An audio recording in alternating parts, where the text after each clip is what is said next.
जय श्री राधे कृष्ण दोस्तों, जय महादेव। अधिक मास कथा के कल के अध्याय में हमने जाना था श्री कृष्ण का अधिक मास को अपना पुरुषोत्तम स्वरूप प्रदान करना। इसके आगे की कथा हम आज के अध्याय में श्रवण करेंगे। बोलो पुरुषोत्तम भगवान की जय। 8वां अध्याय श्री कृष्ण का युधिष्ठिर आदि से द्रौपदी के पूर्व जन्म का वर्णन करना। सुत जी बोले, हे तपोधन, विष्णु और श्री कृष्ण का संवाद सुनकर नारद जी ने पुनः प्रश्न किया, हे प्रभो, लक्ष्मीपति के वैकुंठ गमन के पश्चात क्या हुआ, सो मुझे सुनाओ। इस प्रश्न से भगवान बद्रीनाथ प्रसन्न हो बोले, श्री लक्ष्मीपति ने पुरुषोत्तम मास को अपने वैकुंठ में ही निवास दे दिया, तो वह वहाँ का निवासी, स्वर्ग का निवासी और सब मासों का अधिपति होकर सानंद विष्णु के साथ क्रीड़ा करने लगा। अनंतर हे मुने, भक्त वत्सल भगवान युधिष्ठिर और द्रौपदी की ओर देखते हुए श्री कृष्ण जी अर्जुन से कहने लगे, हे राज शार्दुल, मुझे विदित है कि आप लोगों ने वन में आकर कष्ट सहे हैं, इसी से आपको पुरुषोत्तम मास का ध्यान नहीं रहा। वृंदावन श्री कृष्ण का प्रिय पुरुषोत्तम मास आदर नहीं पा सका। व्यास जी से शिक्षा प्राप्त करने के युद्धशील अर्जुन भी इस इंद्रलोक पर्वत पर तप करने चले गए। उसके विछोह से दुखी होकर आप लोगों ने भी अज्ञानतावश में इस पुरुषोत्तम मास का व्यतीत होना नहीं जाना और यह सब भाग्यवश ही हुआ है। अब मैं आपके दुखों के दूसरे कारण को इतिहास के साथ कहता हूँ, तुम ध्यान लगाकर सुनो। जय श्री कृष्ण बोले, यह द्रौपदी पूर्व जन्म में एक विद्वान ब्राह्मण की पुत्री थी। समय बीतने पर यह 10वें वर्ष में आई तो इसके नेत्र बड़े सुंदर हो गए और रूप निखर गया। यह चतुर्गुणी और सुंदरी थी और पिता की अति प्यारी थी। पिता ने उसे पुत्र की भांति पाला पोसा था और कभी उपेक्षा नहीं की थी। वह साहित्य, शास्त्र तथा नीति में निपुण हो गई। माता की मृत्यु पहले हो गई थी, इससे उसे पिता ने ही पाल पोस कर बड़ा किया था। पड़ोसियों, सखियों का सुख देखकर वह भी पुत्र आदि की कामना करने लगी। विचार करने लगी कि ऐसे गुणी और भाग्यशाली पति पुत्र आदि मुझे किस प्रकार प्राप्त हों।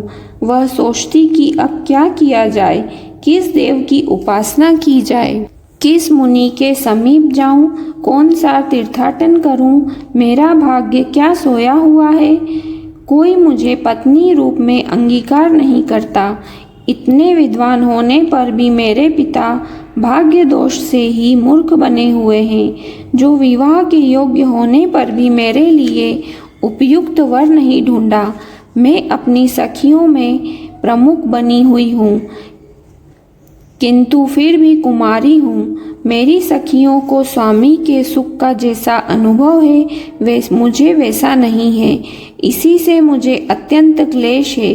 इसी प्रकार इच्छाओं के समुद्र से चिंतातुर वह कन्या मोह और शोक के सागर में डूबी हुई, दूसरी ओर वह विद्वान ब्राह्मण कन्यादान हेतु उपयुक्त पात्र की खोज करने में लगा रहा, किंतु उसके योग्य पात्र नहीं मिला और वह निराश हो गया।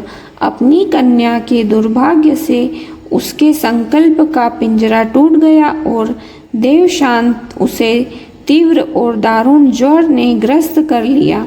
उसने अपनी पुत्री को स्मरण किया, किंतु जब तक भयभीत पुत्री उस तक आई कि उसके प्राण निकल गए, वह कन्यादान करने की प्रसन्नता भी अनुभव नहीं कर सका।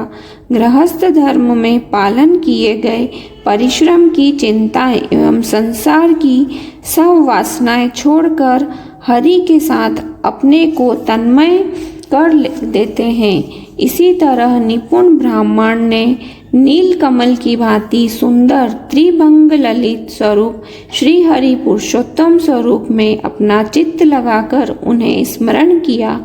हे राजाओं के राजा, हे राधा के संग भ्रमण करने वाले, प्रचंड भुजाओं से दैत्यों का हरण करने वाले हे श्री कृष्ण, हे गोविंद, हे मुरारी, राधिकापति, मैं आपकी वंदना करता हूँ।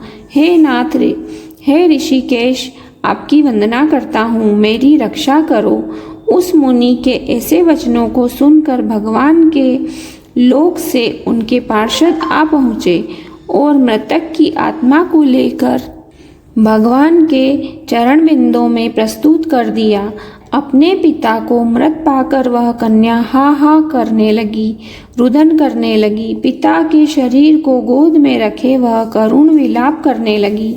हाय पिता, अपनी पुत्री को सुख से रखने वाले कृपालु, मुझे आप किसके आश्रय छोड़कर गए हो? मुझ पितृहीन की अब कौन रक्षा करेगा? न मेरा कोई है, न कोई कुटुंबी जन। मेरी तपस्विनी माता भी तो नहीं है। हाय, मेरे भोजन वस्त्र की चिंता अब कौन करेगा? हे पुत्रों को प्यार करने वाले पिता, तुम बिना विवाह किए हुए मुझे छोड़कर कहाँ गए? हे तपोनिधि, लौट कर यहाँ आओ। इस प्रकार अश्रु बहाती हुई वह ब्राह्मण बालिका बारंबार रुदन करती रही। उसका ऐसा करुण रुदन सुनकर उस वन में निवास करने वाले अन्य ब्राह्मण सोचने लगे कि ऐसे करुण स्वर में कौन रोता है। तो पता लगा कि ब्राह्मण की पुत्री रोती है, उसका पिता मृत्यु को प्राप्त हो गया है। सो सब एकत्रित होकर विलाप करते हुए उस ब्राह्मण बालिका के निकट पहुँचे और रुदन करने लगे। अंत में उन्होंने उस बालिका की गोद से मृतक शरीर को उठाया और काष्ठादि से चिता बनाकर शिवालय के निकट शमशान में उसकी अंत्येष्टि कर दी और तदंतर दुखी ब्राह्मण बालिका को धीरज बंधाकर सब अपने निवास स्थान को लौट गए। बालिका ने पिता के सभी और दैहिक विद्वानों में यथाशक्ति व्यय किया और उसी वन में अपने पिता के विछोह से दुखी रहने लगी। आज का अध्याय समाप्त होता है। इस